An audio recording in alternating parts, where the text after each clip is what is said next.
नमस्ते दोस्तों। आज हम जो टॉपिक के ऊपर बात करने वाले हैं, आपने देखा ही होगा सब्जेक्ट में कि हम आज उपवास के बारे में बात करेंगे और इसको जानेंगे, विस्तार से जानने की कोशिश करेंगे कि ये हमारे जीवन में किस तरह से महत्वपूर्ण है। तो दोस्तों, मेरा नाम प्रवीण है और चलो हम जल्दी से वीडियो स्टार्ट करते हैं। तो दोस्तों, आज आज की इस वीडियो में हम जानने की कोशिश करेंगे कि एक्चुअली उपवास के हमारे जीवन में क्या क्या फायदे होते हैं। उपवास के बारे में हम ये जानेंगे कि ये हमारे जीवन में क्यों ज़रूरी है। नंबर दो, इतिहास के बारे में जानेंगे, इसका उपवास का हिस्ट्री क्या है, इतिहास क्या है। और नंबर तीन, आधुनिक जगत में इसके बारे में क्या रिसर्च हुआ है वो जानेंगे। और उपवास की क्या क्या गलत धारणाएं हैं हमारे मन में, हमारे समाज में उपवास को लेकर क्या क्या गलत धारणाएं हैं इसके बारे में जानेंगे। और सबसे आखिर में हम इसके जानेंगे बेनिफिट्स, कि हमारे जीवन में इसके क्या बेनिफिट्स है, क्यों हमारे लिए ये बहुत ही ज़रूरी है कि उपवास से हमें क्या क्या फायदे होते हैं हमारे निजी जीवन में। तो ये हम जानेंगे। तो वीडियो में एंड तक बने रहिए। सबसे आखिर में मैं आपको बताऊंगा कि ये एकदम इजी तरीके से आप इसको आपके जीवन में कैसा यूज़ कर सकते हैं। तो दोस्तों, आपका फिर से एक बार इस वीडियो में स्वागत है। तो चलो हम शुरू करते हैं। सबसे पहले जो हमारा टॉपिक है कि उपवास क्यों ज़रूरी है, हमारे लिए क्या मायने रखता है उपवास, फास्टिंग। तो इसको जब हम देखेंगे तो ये एक नैसर्गिक प्रक्रिया है। हम जानते हैं कि निसर्ग ने ऑटोमेटिकली हर प्राणी मात्रा को उपवास में रहना, उपवास के बारे में काम करना, किस तरह से उपवास उसके जीवन में काम करता है, ये दिखाया है। हम एक उदाहरण लेते हैं माली का। तो माली भी अपने पौधों को टाइम टू टाइम खाद और पानी देता है और वो जानता है कि उसको किस वक्त खाद देना है, पानी देना है। वो उसका टाइम लिमिट रहता है उसका कि इस वक्त ही देना है। अगर उसको ज़्यादा पानी देंगे, ज़्यादा उसको खाद देंगे तो पौधा ग्रो नहीं कर पाता है, वो मुरझा जाता है, उसके जड़ों में सड़न लगती है ज़्यादा पानी की वजह से। तो ये अच्छा माली जानता है। तो हमको भी उसी नियम को समझना है कि हमारे मानव के लिए, प्राणी मात्राओं के लिए ये उपवास क्यों जरूरी है।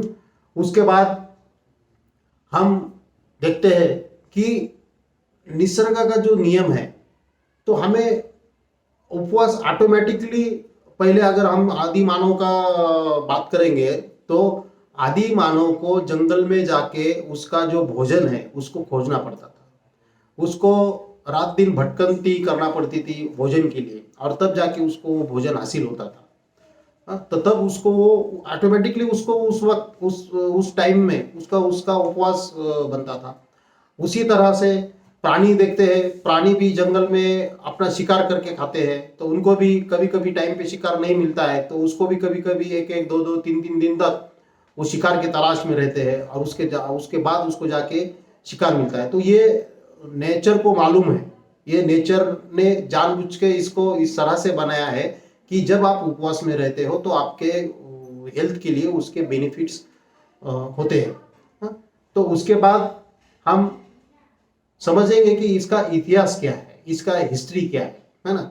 तो हिस्ट्री में अगर हम जाते हैं, इतिहास में अगर हम जाते हैं, तो हमारी संस्कृति में उपवास का बहुत ही ज़्यादा महत्व है। जैसे कि हमारे किसी भी धर्म ग्रंथ में ग्रंथ ग्रंथ को उठाइए या हमारे त्योहारों को देखिए, हमारे जो व्रत होते हैं उसको देखिए, तो आए दिन हमारे पास उपवास मनाने की प्रथा चल पड़ती है। हम किसी भी मजहब को मानने वाले हो, चाहे हम हिंदू हो, मुस्लिम हो, क्रिश्चियन हो, बौद्ध हो, जैन हो, तो हर धर्म में उपवास को एक महत्वपूर्ण स्थान है। अलग अलग धर्म में अलग अलग तरह का स्थान उपवास को दिया गया है। तो ये बहुत ही विस्तीर्ण रूप से हमारे जो पुराने धर्म संस्थापक थे, हमारे जो संत महात्मा थे, वो जानते थे इसका महत्व। इसीलिए वो हमारे निजी जीवन में इसका उन्होंने इस्तेमाल किया है, ताकि हम उसका बेनिफिट उठा सके। तो इसका जो बेनिफिट लेने का हम आगे अभी बात करेंगे कि इसका हम किस तरह से अपने निजी जीवन में बेनिफिट ले सकते हैं। उसके बाद हम जानेंगे कि आज के डेट में यानी आधुनिक युग में, आधुनिक जगत में उपवास के ऊपर क्या साइंटिफिक रिसर्च हुआ है, इसके बारे में हम जानेंगे। तो उपवास के ऊपर साइंटिफिक रिसर्च जब हम जानने की कोशिश करेंगे या कोशिश करते हैं, तो हम जानेंगे कि आज पूरा वर्ल्ड, पूरा जग, पूरा वर्ल्ड ये इसके फायदे जान चुका है। अभी साइंटिस्ट इसके ऊपर बहुत सारे रिसर्च किए हैं। अभी अभी कुछ बातें सामने आई है कि कैंसर, डायबिटीज तक की बीमारियां, इससे हम उससे छुटकारा पा सकते हैं ये उपवास से। तो और आगे की अगर हम देखते हैं तो अभी 2016 में यह उपवास के लिए एक नोबेल प्राइज दिया गया है। 2016 में उपवास के लिए ही एक नोबेल प्राइज दिया है, उसका नाम है एटोफेजी, उस रिसर्च का नाम है एटोफेजी। और उनका जो नाम है येशो मिनी ओशुमी बोल के इसके फाउंडर है। इन्होंने जिसने ये प्रबंध दिया है वो एक जापानीज है। आप गूगल में या इंटरनेट पे सर्च कर सकते हैं उनके बारे में। तो उन्होंने इसकी खोज की और पूरे जगत को बताया कि ये किस तरह से काम करता है।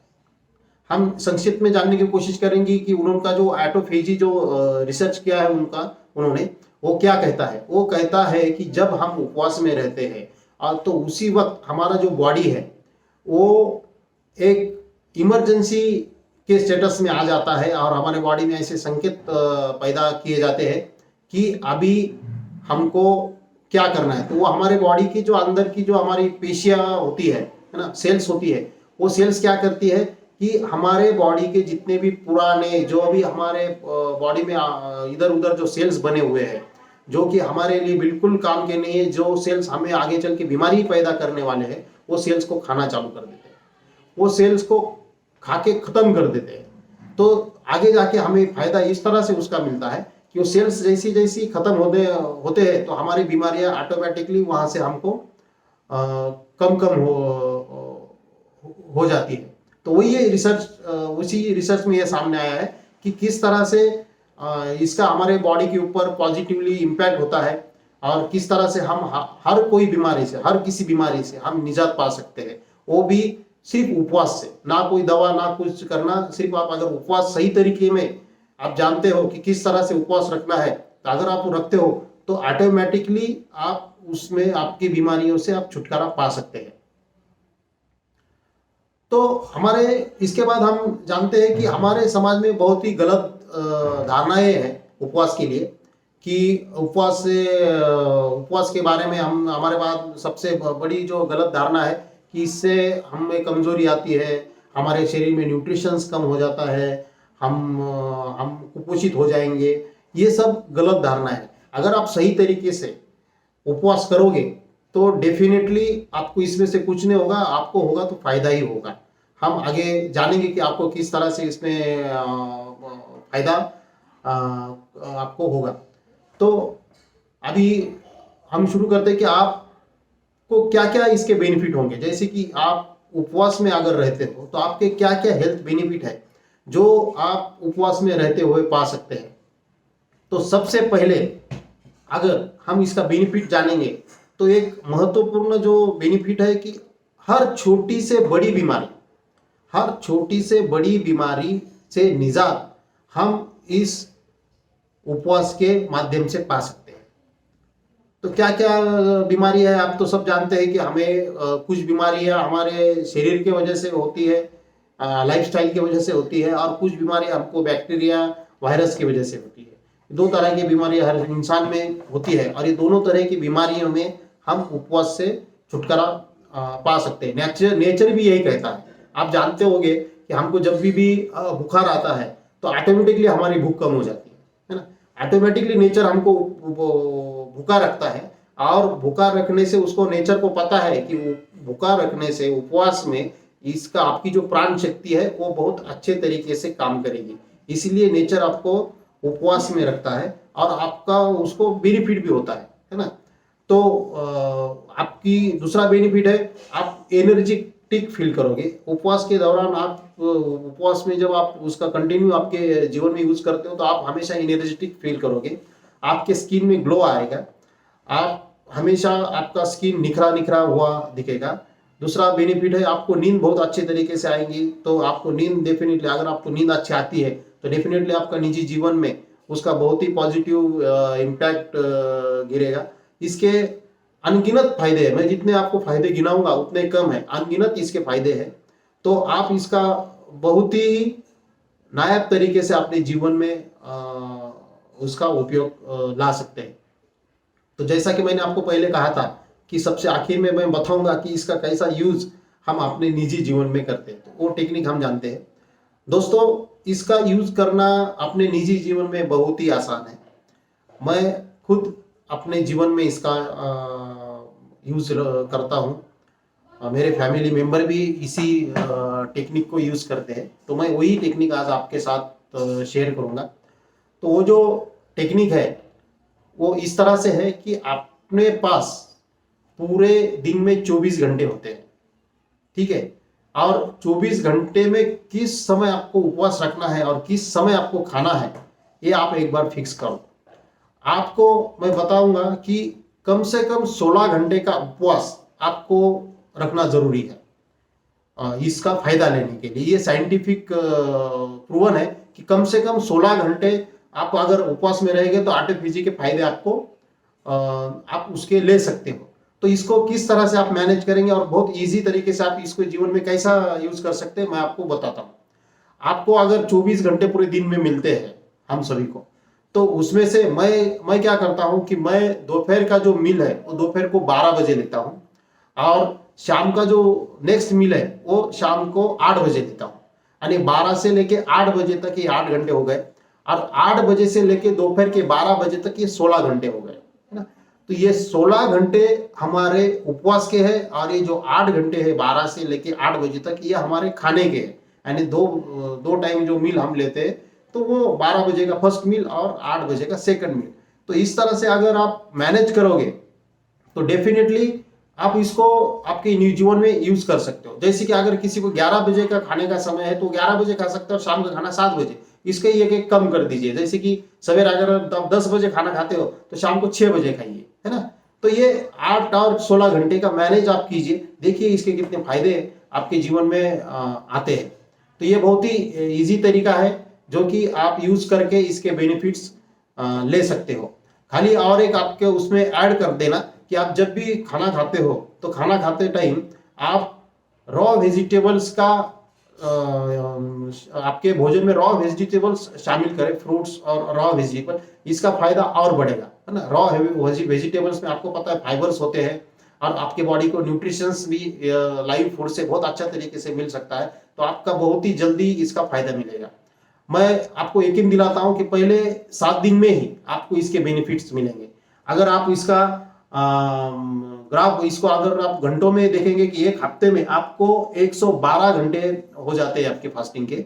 अगर आप एक महीने में देखें तो 450 घंटे हो जाते हैं, और 3 महीने में 1500 घंटे का फास्टिंग आप कर लोगे। तो कितनी भी बड़ी छोटी आपके जो भी हेल्थ के रिलेटेड प्रॉब्लम्स है वो डेफिनेटली सॉल्व हो जाएंगे। आप मुझे कमेंट्स में जरूर लिखो कि आपको क्या क्या फायदा हुआ और आप कब से चालू करने वाले हो इसका यूज करने वाले हो। अगर आपको अगर कुछ धारणा है, अगर आपको कुछ गलत, अगर आपको इसमें कुछ अलग आपकी राय है, तो कृपया मुझे कमेंट्स में लिखिए, ताकि हम इसके बारे में और विस्तार से अलग वीडियो में बात कर सकते हैं। तो दोस्तों, मुझे लगता है कि मैंने आपको जो इंफॉर्मेशन दी है वो आपके बहुत ही काम में आएगी। आज हमने इस वीडियो में जो बात की कि उपवास हमारे लिए बहुत क्यों जरूरी है, उसके बाद हमने इसका इतिहास जानने की कोशिश की कि इतिहास क्या है, हिस्ट्री क्या है, हमारी संस्कृति में इसका महत्व क्या है, हमारे धर्म ग्रंथों में क्या महत्व है। हम चाहे किसी भी धर्म को मानते हो, लेकिन हमारे हर धर्म में उपवास को इतना महत्व क्यों दिया गया है।